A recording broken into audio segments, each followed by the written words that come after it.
Pour le 17e anniversaire de la victoire de 1945, le général de Gaulle s'est rendu à l'Étoile pour s'incliner sur la tombe du soldat inconnu. Les heures dramatiques qui passent en ce moment sur le pays font un écho plus profond peut-être cette année à cette cérémonie anniversaire. La victoire de la France aujourd'hui, est-ce que ce n'est pas une victoire sur elle-même, dans l'union et dans la confiance?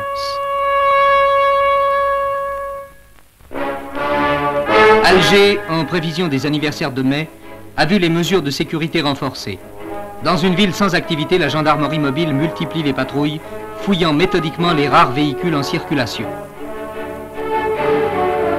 Cependant, l'interdiction de stationner dans certaines artères prises pour lutter contre les voitures piégées a été appliquée dans toute sa rigueur. 160 automobiles en défaut ont été jetées à la décharge publique où leurs propriétaires sont venus eux-mêmes les incendier. À Marseille, plusieurs paquebots déjà sont arrivés, avec à leur bord 300, 800, 1100 passagers qui ont quitté l'Algérie. Des hommes, mais en majorité des femmes et des enfants. Des musulmans mêlés aux Européens.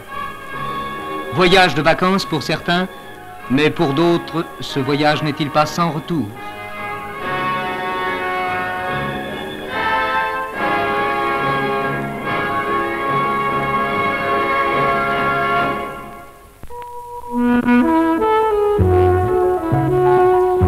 Pour la 15e fois, le cinéma a tenu ses assises à Cannes, où le ministre de l'Information, M. Alain Peyrefitte, est venu présider la journée de la presse filmée internationale. À la peine, chaque année, le cinéma d'actualité aura donc été aussi à l'honneur au cours de ce 15e festival qui sera le plus long de tous. C'est du reste le prix de la presse filmée qui devait ouvrir le palmarès. Attendons la suite. Pour l'heure, la foule ne songe qu'aux vedettes et les caméramens aux bousculades. Sophia Loren et Romy Schneider leur ont fourni les premières, parmi les plus réussies sans doute. Quant aux films, 34 sont à l'affiche de Cannes, un festival chargé.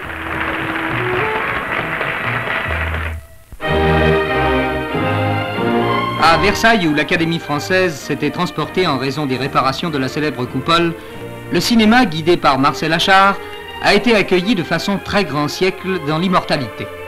L'honorable compagnie, en effet, recevait René Clair, qu'elle compte aujourd'hui parmi les siens, aux côtés de Daniel Rops, Jean Cocteau et Marcel Pagnol.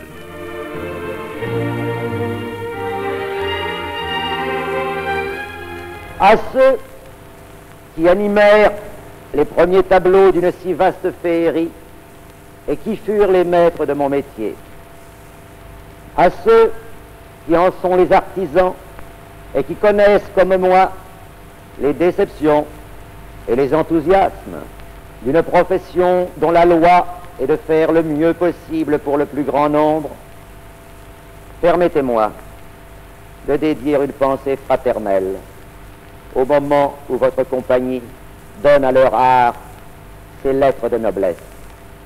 C'est en leur nom, messieurs, que celui qui a l'honneur de les représenter ici vous adresse son remerciement.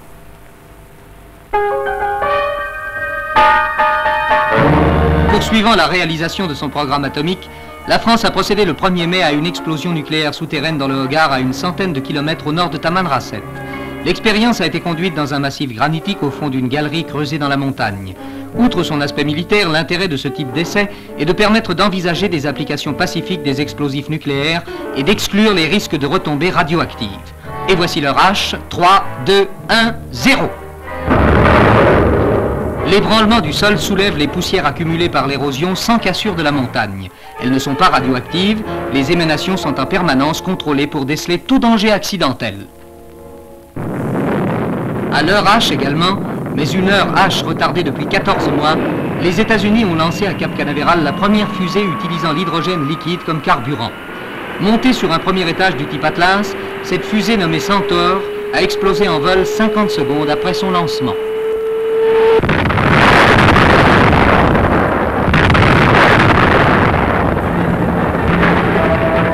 L'engin aurait dû s'élever à l'altitude de 500 km et parcourir une distance de 1800 km.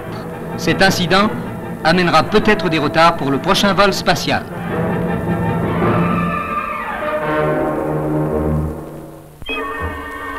À l'heure H, Comment parvenir à ce que l'alerte soit donnée à temps?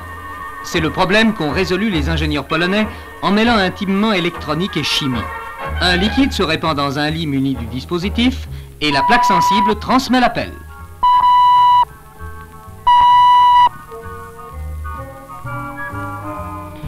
C'est là un progrès considérable. Mais à qui peut-il servir, direz-vous? Mais aux nurseries, bien sûr. Les grands n'ont pas de ces oublis du jeune âge.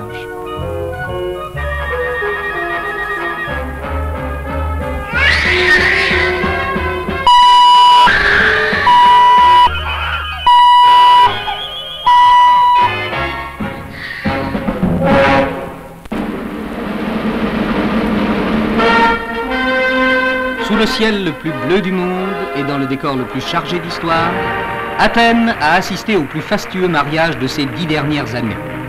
La princesse Sophie, fille des souverains de Grèce, épousait Don Juan Carlos, prince des Asturies, héritier du trône d'Espagne. Une première cérémonie religieuse se déroulait à la cathédrale catholique devant un parterre de rois et de reines, de princes et de princesses, où se retrouvaient vivants les plus beaux noms du Gotha.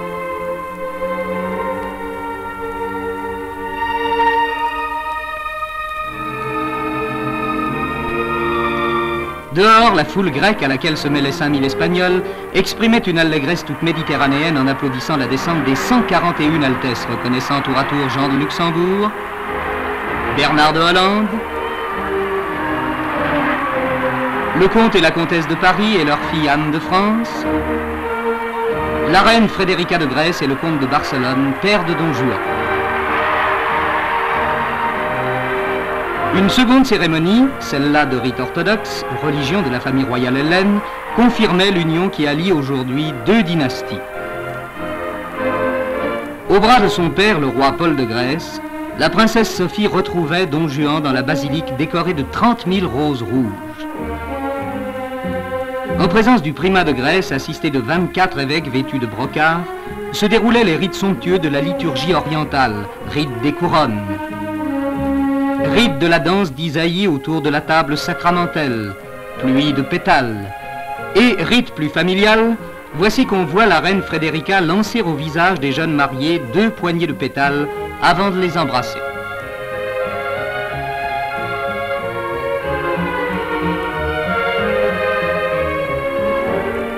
Le jeune couple va maintenant s'offrir aux acclamations au milieu des sonneries de cloches et des salves d'artillerie. Et ces 2 jeunes visages touchés par l'éclat de leur race et de leur élévation, la foule n'en voit plus que l'éclat de leur bonheur.